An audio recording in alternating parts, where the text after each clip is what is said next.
Welcome back. Windsor, Ontario could be one of the Canadian cities most hit by U.S. tariffs. Of course, a large portion of the city's employment is in the auto sector. We're joined now by the Mayor of Windsor, Ontario, Drew Dilkens.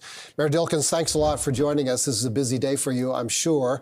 How are people feeling in your city these days, today in particular, but through this whole period of ratcheted up trade tensions between the U.S. and Canada? Well, Paul, it's been 2 months of uncertainty and of uneasiness here in the city of Windsor, knowing that a community like ours is going to get hit first and hit the hardest when the talk of a 25% tariff was first broached. And so people here are just on edge. But I think if there's a bright side here, when we're talking about Liberation Day, at least they'll be liberated to understand what numbers we're talking about so we can figure out what the appropriate response would be. There's no shortage of auto industry analysts who say that the price of a vehicle in the United States will soar because of these tariffs. We often hear $4,000 as the minimum price increase to a U.S. vehicle. Do people in your city take some heart there that the U.S. administration may back off policies that would drive auto prices through the roof in the U.S.? Well, it's hard to imagine that any U.S. president would want to do anything that would cause more pain to his own constituents at a time where affordability is a central issue across our continent. And so we know that the price of a vehicle, you said $4,000 at the low end, up to $12,000 at the high end. I think it's something that will impact not just our community immediately in terms of layoffs and issues on the ground here, but we're comforted to know that anything that happens with respect to the auto industry in a negative way will also happen in Michigan, Ohio, Indiana, Kentucky, and further afield in the United States.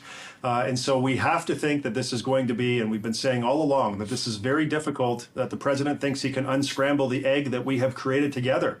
We have built the auto industry together, Canada, the United States, and Mexico. It is highly integrated, and whether a car rolls off the finish line in Detroit or in Windsor, it's very hard to say that the car was made in the United States or Canada because the parts that went into making that car have crossed the border 6 to 8 times before it rolls off the finish line. And so at the end of the day, you see Detroit behind me. It's a 1.5 kilometers away. We have the closest metropolitan area on either side of the border. Our economies have been built up. Detroit is really our region, and our economies have been built up very, very tightly between Windsor and Detroit. We're the auto capital of Canada. Detroit is the motor city. It's hard to imagine that this can end in any negative way, because something bad for Canada on the auto front is also going to be bad for consumers and the auto industry in the United States. Mayor Dilkens, are you feeling that you're being heard and getting the support that you need, both from the Canadian government, but also the federal officials on the U.S. side? Well, two questions there. So on the Canadian side, I hear every single party leader talk about offering supports to workers who will be impacted in industries like the one that we host here in Windsor. That's very comforting for the workers to know that the government, whoever the government will be, has their back. On the U.S. side, I'm comforted to know I'm reaching out, obviously, world leaders will talk to one another, governors talk to premiers, and we've set up the Border Mayors Alliance. We're talking to mayors on the other side of the border. I can tell you, last week we were in Washington with Mexican mayors, U.S. mayors, and Canadian mayors, and there was 0 daylight between us. We all understand how this industry works. We understand what the ramifications will be with a tariff applied to Canada and Mexico by the United States, and it's not good for the United States. And so I have to think that if the president is acting reasonably, if he's listening to good advice being provided to him by his advisors, that ultimately this will be a 0 tariff for us here on the auto industry. And it should be a 0 tariff for all Canadian products, because we already operate under a harmonized 0 tariff environment called USMCA and CUSMA. You're saying that U.S. mayors in auto-producing areas of the United States are as opposed to this tariff policy as you are. Is that correct?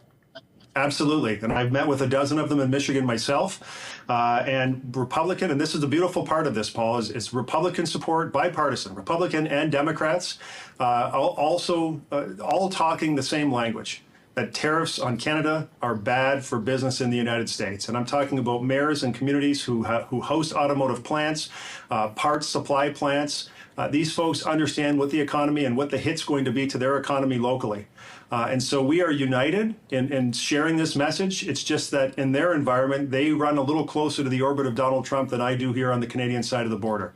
And so we've been reaching out, trying to build our base of allies in Michigan and further afield.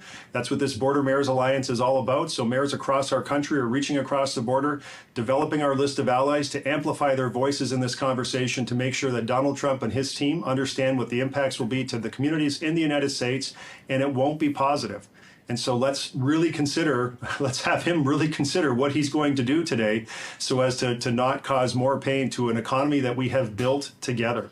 Are you worried, are workers in Windsor worried that longer term a decision could be taken by a major auto sector company operating in your area to either downsize or close operations and move them into the United States? Because that is exactly what Donald Trump wants to see. He wants to see production brought back into the United States. Are you worried that facilities could be reduced or even closed in Windsor? So it's top of mind for everyone. Of course, I'm concerned about that. That's the last thing we want to see, because we've built up a great auto industry and parts sector together between Canada, the United States, and Mexico. At the end of the day, though, guys, there are two fallacies that the president puts forward in his narrative that he's not addressing. The first is that there are hundreds of billions of dollars of capital just waiting to be deployed by the auto industry to build new plants in the United States. We know that that doesn't exist. And so this will take a bite out of the OEMs and their bottom line. The other fallacy is that there are thousands and tens of thousands of workers just waiting on standby in order to take all of these jobs in the United States. We know the U.S. has about 4% unemployment today, which by any economic standard is full employment in their economy. And so the money's not waiting. Hundreds of billions of dollars aren't waiting to be deployed, nor are there thousands and thousands of workers waiting to take all of these jobs in the United States. And frankly, when you look at what's happening here in Windsor, Essex, with our tool, die, and mold sector, this is a cluster that has been built up over the better part of 100 years. There is strong expertise and experience and skills here. You can't repatriate all those workers and build that industry overnight. This is a decades-long plan that they would have to start today, and they wouldn't realize the benefit until 3 or 4 or 5 terms of future presidents in the United States. Okay, let's finish on a happier note. A major new border crossing is set to open between Windsor and Detroit this year. It's also, in my opinion, going to have the greatest name of any bridge ever, the Gordie Howe Bridge, set to open this year. What's the latest on the Gordie Howe Bridge? Yeah, really excited to watch those two pieces come together and join. In the middle last year, there was a great celebration in the U.S. and Canada about that. Don't forget, the time we started this conversation until the time the bridge actually opens will be almost 25 years. And so it's slated to open in September or October of this year. There's great excitement. That soon will become the busiest commercial land border crossing between the United States and Canada. And we're hopeful that our trade dispute with the United States, or their dispute with us, is resolved by then, so that we can continue to build the economies of Canada, the United States, and Mexico together, because we are much stronger when we work together.